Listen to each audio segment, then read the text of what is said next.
Ladies and gentlemen, today I am here to bring you Code Geass Season 2 Anime Review. A lot of you have been asking for it, and I shall deliver and give you the final video I will probably do on Code Geass when it comes to the conclusive plot. So, let's just say this real quick. Let's just, get all my little thoughts out of the way of Code Geass. Code Geass as a series. I've enjoyed the ride. I have absolutely enjoyed the ride of Code Geass. I'm counting Season 1 as well. I've enjoyed the series from start to finish, and it barely has any downtime when it comes to some of these episodes because it's that enjoyable. And the way the series progressed, it was always constant. And I really can't say that the series usually lacked a lot of things in certain episodes. And so, I personally enjoyed Code Geass from start to finish. So now that I got that out of the way, let's talk about Season 2 just in general. So Season 2, I have heard a lot of mixed things from fellow Chibits when I started this series. A bunch told me before I even walked in to Code Geass was that Code Geass Season 2 felt like a lesser version or a lesser soul compared to Season 1. And I personally, even though I heard a lot of talk about it, I didn't let that persuade me of saying that Season 2 was bad. I wasn't going to say that. Now, personally, I saw it for myself, and I got to see the perspective of how I truly felt about Code Geass Season 2, and at the end of the day, I truly enjoyed Season 2 quite a bit, especially the final 4 or 5 episodes. That's when everything went to shit. It was amazing. And when I say it went to shit, I meant that it was really good. And to see how Code Geass, as a series, was able to deliver with its conclusive finishing finale, it was impressive, because not many series, when I'm watching anime, end on a good note. Like, I'm not saying a good note like happy-go-lucky, I'm just saying it ends on a point to where you can truly be satisfied with the ending. You don't know how many times it's been when I sit down and watch, let's say, a 24-episode series to a 12-episode series to a 2-season series, and it ends on, an open ending, or an ending that tells you to go read the manga, or an ending that just doesn't feel like a true 100% conclusive ending. And it doesn't have that when it comes to Code Geass. Code Geass feels complete. Like, if it was to have another movie or another season after Season 2, it would ruin what the ending of Code Geass Season 2 meant. And I feel like that is really good to see how a series like Code Geass can actually deliver something like that, because it is rare nowadays to really be satisfied with an ending of an anime or a manga, and to see how Code Geass managed to hold true to its main plot and stick to its main story without changing a lot of things, and answered its plot point that started on the first episode with the final episode of Season 2, I have to say it was impressive. Now, let's just talk about the story in general. What is the story about Code Geass? I guess I want to be talking about elements of Season 1 too. Code Geass' main story is our main male character, Lelouch, trying to have world peace. He wants the world to have true peace. And the main reason that thrives and makes Lelouch walk forward for this goal is because of his sister Nunnally. And if it wasn't for Lelouch's sister, he might not have ever started this conquest of trying to conquer the world and then eventually turning the world against him to where he can have world peace. And I feel like the way the goal was set out from the beginning to the end, I like the way the story set up, because it was like a thriller action show. Like, I continued to get more and more impressed by the series because it made me crave for more Code Geass as I watched it. And not many series do that. Not many series are like Code Geass when it comes to cliffhangers or makes you crave to see the next episode. And I feel like when the animators sat down to make the series, they did a good job of making it to where watchers of the series, when it first came out weekly, wanted to continue to tune in and watch it weekly. And I feel like that was a good, smart move, because when I was sitting there watching the episodes, there was many times when I was watching, let's say, an episode, and I would have to do an episode review, where I wanted to continue past episode review and just say, screw it, let's just continue watching it. And that's eventually what I did with my reviews. It's like, I'm done. I'm just going to watch it because it was just too good, and I'm not sitting here waiting, just doing one episode of review every so often, so I decided to watch it. That's just how good it was. It's a series I couldn't stop watching, and that just says something right there in general. But the plot, though, getting back on topic to the plot. The story, I personally feel like the way it ended, I'm satisfied. I'm straight up satisfied with the story. There is some things that are very questionable when it comes to the story of Code Geass, which I want to dive into right now. one thing that really did not sit well personally with me as a watcher, and everybody can have their own thoughts about it. Everybody has their own opinions and thoughts in society and how you look at different things when it comes to literature, writing, entertainment, and stuff like that. And me personally, watching Code Geass back to back, when I got to the one segment in Season 2 that focused on this, like, other dimension or the Seas world that had, you know, Lelouch's father, and then we found out that Lelouch's mother was still alive, I personally did not enjoy that. It felt very forced. Personally, to me, it felt very, very forced. It felt like it came out of nowhere in some aspects, especially with the mother being alive, and I truly did not appreciate that because it kind of undermined a lot of emotions Lelouch had since the very beginning. It slightly did. I mean, the main point of the plot wasn't affected, like, you know, the ending conclusion, but when it came to the journey to get to that ending, there was some slight bumps. And Season 2, now I see, after a lot of people told me, now I understand why some said Season 2 wasn't as good, because there was a lot of bumps on the road when it came to Season 2, because there was a lot of things that felt very hypocritical compared to some things that happened in Season 2, along with, you know, seeing some scenes that really just agitate you because of some characters either regressing or some weird plot points popping out of nowhere that doesn't really make sense in some aspects of the series. And it's slightly upsetting at some points, but the way, truthfully, at the end of the journey, it was good. But the main point that really just stood out was the middle segment between episode 10 and 20. Those were where the real bumps of Season 2 started taking place, especially with the father, the Emperor, you know, kind of getting immortality, along with how the world was going to be destroyed and recreated and stuff like that with a false lie. It just felt like some of those scenes were rather forced, but besides that, it was an enjoyable story. Now, characters. Let's dive into characters. Though, one of the most interesting things when it comes to a series is the characters. Does the characters entertain you? Is the characters good? Do you like the character's personality? Or is it a stereotypical character that you really you're like, okay, but like, I'm talking about main characters in general. It does Code Geass have that type of element to it? And since, you know, Season 2 is the final conclusive ending of Code Geass, you have the conclusion of all of these characters in the series, and you can actually finally make your assessment of how you feel about these cast of characters. And personally to me, there's a lot of characters in Code Geass Season 2, and I felt like the cast was way too bloated. Like, really. There were so many characters that was introduced, even in the second part of Season 2, it felt like it was just getting way too crazy. Like, there was just so many characters introduced that you couldn't possibly keep up with all of them, and let alone, a lot of the characters that were introduced in Season 2 didn't feel like they were really that important. Like, you didn't really know much of their backstory or story, and it was kind of sad, because there's some really cool characters from Season 1 that carried over to Season 2, and they didn't really have as much development as I would like. Like, you know, Colleen as a character, her, the red-haired girl that, you know, has big opie. She, as a character, I like her development in Season 1, and I like a lot of her development in Season 2, but I was kind of saddened by the fact that she wasn't dived into a lot more. I mean, we got the backstory of her mother, slightly on her brother, but I wish there was a lot more development on that, and that's one of the main sad facts when it comes to Code Geass. A lot of characters did not get the proper development they deserved. Even at the end of the day, the only characters that truly got development at all, like main focus development, was C2, Lelouch. Not only didn't really get as much development actually as I would like either, so it's kind of sad. I mean, she did but didn't, and you would also have it to where, I guess, Suzaku had his development too, because I mean, if you look at his starting point to his ending point, it's just like, it's insane when you think about the difference in his character, and it's just like, what the fuck. So yeah, a lot of characters got shafted in the series. Majority of the Black Knights got shafted when it came to their story. I mean, it was very happy-go-lucky ending where you were just happy with some of these characters getting together, or the way you get to see how their epilogue is, but it's sad how some of these characters were not used to the fullest extent, and that's one of the only flaws when it comes to the characters. So, one thing I will say, diving into more specific characters, I will say Suzaku. Suzaku as a character is the character that focuses, like, on the other side of our main character's personality. Like, when the series starts off, you have two characters that's introduced, and they can kind of be considered our main characters. Suzaku and Lelouch, or all hell Emperor Lelouch.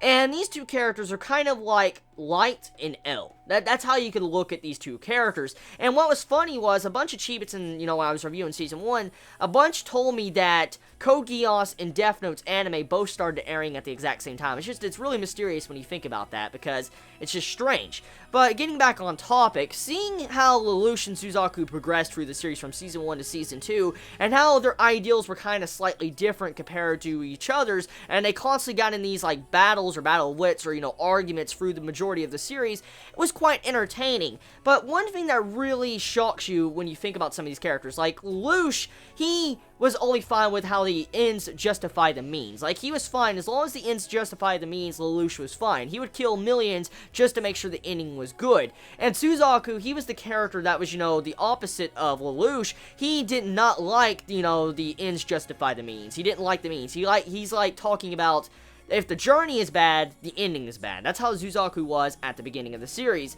And to see how he progressed at the end of Season 2, to where he literally became the very person he hated, Zero, or Lelouch, it's kind of stunning, but I can see why so many hate his character. I do. And I truly don't like his character at all either. I mean, the way his character was done, not because of the ending inclusion of him stabbing Lelouch, but his character in general, of how he became Zero incarnate and became the very person that he hated, and he turned down Lelouch's, I guess, camaraderie. He turned that down in Season 1, but he became the exact same person he turned down in Season 1 in Season 2's ending. And it really makes me upset, because you had it to where Suzaku, he's very hypocritical in majority of Season 2 and Season 1. Like, he was, yelling and bitching at Lelouch majority of the series, like, for what he has done, for who he has killed, but he does the exact same thing, and he thinks he's, in a higher status than Lelouch. Like, he's done the right justice thing. Like, he's done justice. It's kind of sickening when you see the hypocrisy from Suzaku in the series, and that's why I think majority really dislike his character. And my final conclusion on him, I know the ending is his punishment for why he became Zero. That was his punishment. But majority of his character, he was a hypocrite. A vast hypocrite. Like a big-ass hypocrite when it came to some of the decisions he's made. And so, at the end of the day, I don't like him. I don't like his character. So, getting into Lelouch. Lelouch as a character. When I was watching Season 2, and I was speedrunning and binge-watching and stuff like that, when Lelouch done what he done to his sister, like he used Geass on her, and then you saw him how he was killing off so many people, or he, forced everybody in the auditorium to acknowledge him and say, I am the Emperor Lelouch, that's when I thought at that moment Lelouch became a villain. Like, when I saw that scene, I thought Lelouch became, like, another Kira. That's exactly what I thought. I'm like, he turned into another Kira. He has went further than he should have. And I'm like, Lelouch just broke all his real, ideals he wanted at the beginning. And then when you start thinking about it and how the ending was done, it's very beautiful, because Lelouch, he didn't change through majority of the series. And it's shocking. Because it's like he put a Geass over your eyes. Before he revealed what he did, he put a Geass over the audience's eyes in episode 19 through 24-25. He put this Geass on your eyes to where you thought he turned into a villain, but you kind of find out he was just an anti-hero, and once again, he stuck to his true words he said at the beginning of the series. The ends justify the means.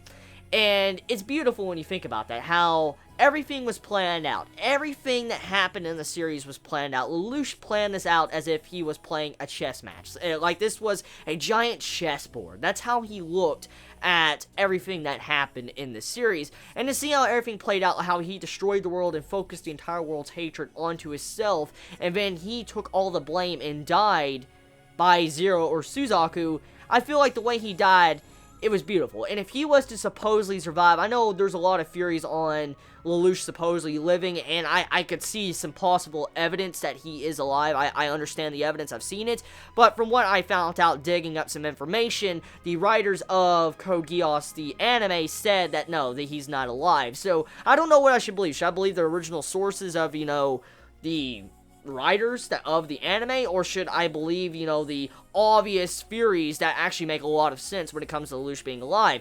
Now, one thing I will say, it doesn't matter. I am fine with either way if Lelouch is dead or alive. Personally, I would rather have it if he was dead. Let me explain. If Lelouch is dead, it has a much more tragic ending that really suits the series, because Lelouch being dead, it just feels a lot more right. It does, because at the end of the day, when he said in the first episode of Season 1, and what was, kind of said at the end of Season 2, if you are going out of your way to kill someone, you should expect to be killed yourself. And the way that was set up, it's like, it would undermine the entire factor if Lelouch was still to be alive. And some said, Lelouch could have been immortal and he couldn't have been aware of that, which, like I said, I understand those theories, but I just wouldn't appreciate if Lelouch was alive, because it would undermine the emotions from that scene you feel, like the powerful emotions you got out of that scene when you heard the music, or the meaning behind what Lelouch did, sacrificing himself for the entire world. It would destroy those emotions when you first saw it. And so that's my thoughts on Lelouch as a character. I'm glad he's dead, but he was a really good character, and at the end of the day, he was completely different from how Light turned out. He is not another Kira. He is an official anti-hero that stayed as an anti-hero till the very end. He didn't turn from an anti-hero to a villain, and I truly respect the writers of the series to do something like that with Lelouch's character. So, moving on. The overall focus of the music with the animation. Now, I want to get into the animation. I've discussed the animation some bits in Season 1, and I guess I will focus on a little bit of it in Season 2. As always, when it comes to a new season of a series, usually it has updated animation, and Code Geass, has updated animation compared to Season 1. And I have to say, for this series being like 6, 7, maybe even longer than that in its age, years, exactly like 7 or 6 years, I feel like the animation still holds up, and it's impressive to see how a series this old can still be watchable and look stellar compared to some anime from this day and age, and I like that. I like getting to see how Code Geass had this really good animation, had some really top good quality, and Sunrise did a damn good job when it came to animating these scenes. And to see how some of these scenes were anime, especially at the end of the series when Lelouch got stabbed and all that, and you just see, like, the montage of him or what he said in Season 1, and all the different foreshadowing the series has had, I felt like the animation and camera angles, along with how some of these scenes were done, I couldn't ask for any better. The animators were on point for the majority of the series. Now, there was some animation derps, and I did watch the BD version, so they were officially fixed that they did fix anything. So there was some animation derps I did notice through some parts of the series, but no anime is perfect when it comes to animation, so you can't really say that Code Geass should be put down for a slight animation derps from here and here for the majority of the series, so I'm not going to really focus on that much, but the animation was good. Music-wise, when it comes to the soundtrack of Code Geass, that's something I really want to focus on. I've had a lot of soundtracks I've listened to in majority of my time while watching anime, and there's a lot of good soundtracks out there, and when it comes to an anime, when I'm watching a series, soundtracks play a huge role when it comes to anime, in my opinion. It usually does. When I'm sitting down watching a series, if it doesn't have a good soundtrack, it's not going to be as good as it should be. And it depends on the execution of some of these soundtracks if the episodes or the series is good in general. And the way Code Geass used the soundtracks with the vocals and the opening song, ending song, the previews, and, all sorts of stuff like that, they did a really good job. Like, the hard work, the animators, and the people that made the music that they used in this series, they put a lot of hard work into some of these scenes. It's impressive, like, especially how the ending was done, with the music, when you saw the stab straight through Lelouch by Suzaku. That scene right there, that was some powerful stuff. That was really, really powerful. If you haven't saw my live reaction, I cried like a little girl in my live reaction. I was sad. It was so sad because the music was just so freaking sad. And I have to say, music, man, 10 out of 10. Just in my type of music. It's straight up my type of music. Music was 10 out of 10. Animation. Giving a rating to animation for its day and age, I would give the animation an 8.5 or an 8. That's what I give the animation. Story-wise, what I would say about the story. There's some slight bumps, and there's some slight issues with the story in general, but, nothing's perfect in general when it comes to that either.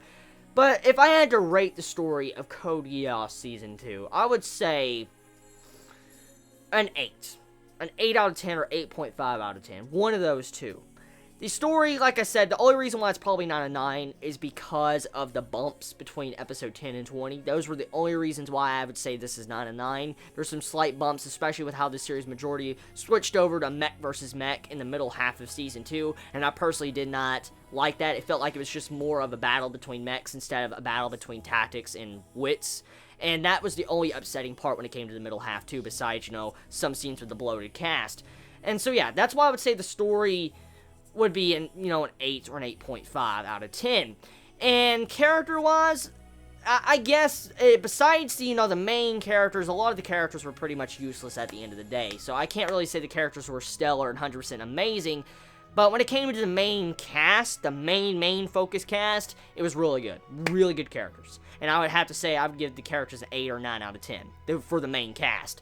So yeah, that's pretty much my thoughts on Code Geass. It's been a fun run. I've enjoyed it. It's been a very good series. I would definitely recommend this series to all watchers that want to start a really good series.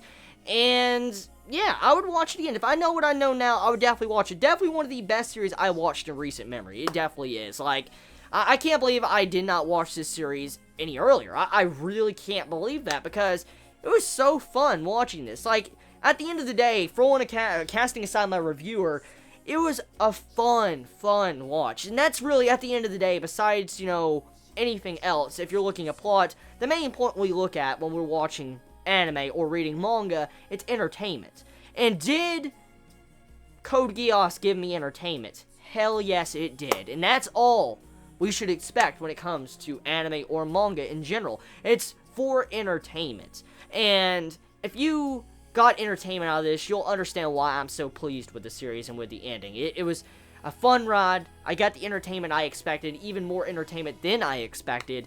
And what can I say? I couldn't ask for any more. So tell me your thoughts in the comments below. How do you feel about Code Geass Season 2?